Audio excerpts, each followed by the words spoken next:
existe um item dentro de toda a dieta que todo responsável ama de paixão e com toda certeza os nossos pacientes também.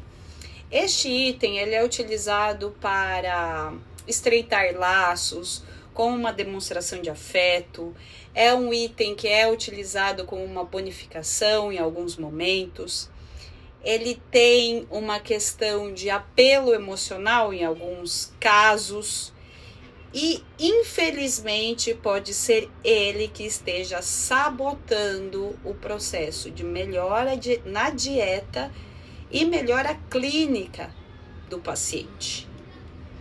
E a grande questão, este item normalmente não é um item que a gente consegue excluir do processo dietético, ou seja, a gente não consegue normalmente retirar das dietas para que haja uma melhora clínica muito mais significativa. E esse item é o petisco. Dentro dos petiscos a gente tem biscoitos, snacks, a gente tem os viscosos, as carnes e frutas desidratadas. E o que é petisco? É todo alimento que não se enquadra como alimento completo e balanceado e também não se enquadra no questão suplemento, né? Não é um item de suplementação para alimentação, né? Não é um item rico em vitaminas e minerais normalmente. Então, ele também não é classificado como um suplemento. E eu, doutora Carla, eu estou aqui para explicar as questões de como o petisco pode se tornar um problema nas questões de dieta de cães e gatos. E nesse canal, tanto eu quanto a doutora Paula estamos aqui para ajudar médicos veterinários a transformar a nutrição clínica como um diferencial dentro da rotina clínica de cães e gatos, tá bom? E qual que é a grande questão do petisco ser um problema nas dietas, né? Por mais que tenha descrito nos rótulos quantidades e possibilidades de uso do petisco, ele, na verdade, precisa ser personalizado. E isso é função do médico veterinário.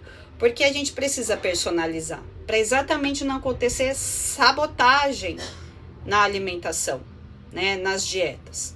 Por quê? O que a gente tem ali na tabela de indicação de ingestão dos petiscos é bastante raso. Ele não leva em consideração nível de atividade, score corporal desse animal, faixa etária, tamanho desses animais.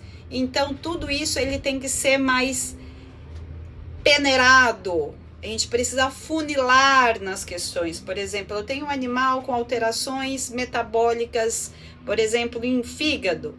Então, eu não vou poder direcionar essa quantidade que está pré-descrita do petisco. Eu vou precisar reduzir, remanejar, adicionar algum outro elemento associado, trocar o tipo de petisco, pensando que frutas, legumes também são considerados petiscos quando dados extra alimentação, né? Então, tudo isso tem que ser muito bem adequado. E deve ser o médico veterinário a orientar o responsável sobre quantidades e quais tipos de petiscos podem ser dados.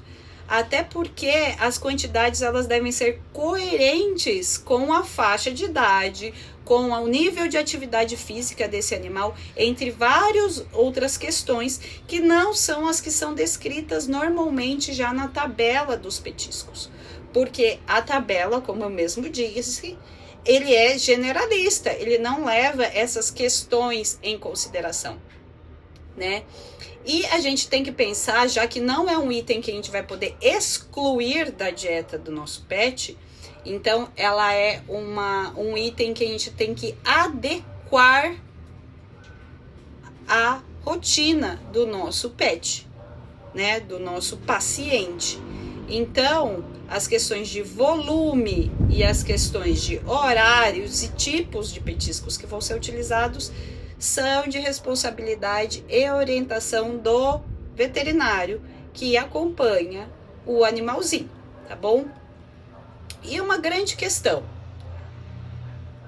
a gente tem que utilizar alguns critérios quando a gente pensa nos petiscos, né? Como, por exemplo, qual que é a rotina alimentar desse animal? Ele fica em períodos prolongados de jejum, né? Muito tempo sem comer?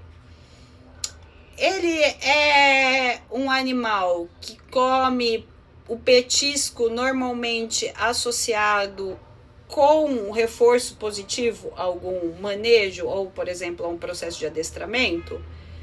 Esse petisco, ele é adicionado como um palatabilizante, né? Como um item para estimular a ingestão do alimento completo e balanceado. Então, todas essas questões, elas devem ser pensadas quando a gente escolhe o petisco. E outra coisa, será que esse animal, ele tá num processo de emagrecimento? Daí é outro tipo de petisco que a gente vai ter que pensar.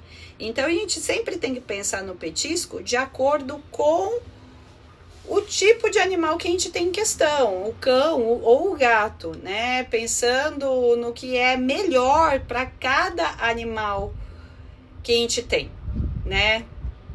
Por exemplo, os meus cães, eles foram adestrados, né? O petisco entrou como um processo de bonificação por itens que eles faziam corretamente. Xixi no lugar certo, né? O processo de adestramento mesmo, como truques, como dar a pata, senta, deita, fica. Então, o processo de bonificação com petiscos fizeram parte do adestramento, fizeram parte como o que a gente chama de reforço positivo.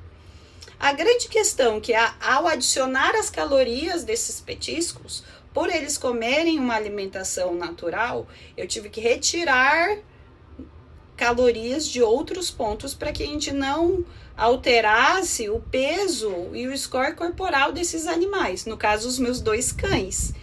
Então tudo isso ele tem que ficar dentro de uma balança, a gente tem que saber quando a gente vai utilizar, os volumes que a gente vai utilizar, quando o petisco ele é bem-vindo, como por exemplo um reforço positivo, essa questão de aumentar a relação entre o responsável e o animal, criar como um elo de afeto.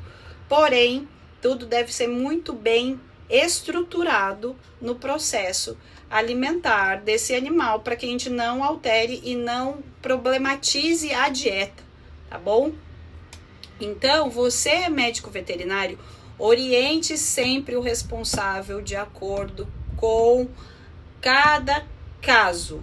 Personalize a alimentação, inclusive os petiscos que vão ser introduzidos na alimentação desse animal, né? Você veterinário que utiliza, por exemplo, você fisioterapeuta que utiliza a bonificação por petiscos como um processo para que eles façam as atividades e os exercícios no processo de fisioterapia, converse com o responsável desse animal e ache um meio termo que seja conveniente, né? Procure horários, por exemplo, seria o horário da refeição, da terceira refeição, da quarta refeição desse animal. Vamos marcar, então, a fisioterapia no horário dessa refeição, porque daí a gente estimula com o próprio alimento completo e balanceado, ou a gente usa petiscos de baixo índice calórico, para que então depois ele já coma. Tente achar um termo, um nivelamento para esse processo, né? Para que tenha um efeito benéfico tanto no processo que você precisa fazer de tratamento desse animal, quanto, por exemplo, da dieta não ficar desequilibrada, né?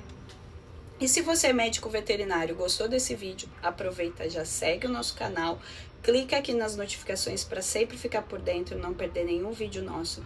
E eu e a doutora Paula estamos aqui para ajudar vocês, médicos veterinários, a melhorar as questões de nutrição associada à clínica veterinária e melhorar os seus atendimentos, tá bom? Um beijo e até o próximo vídeo.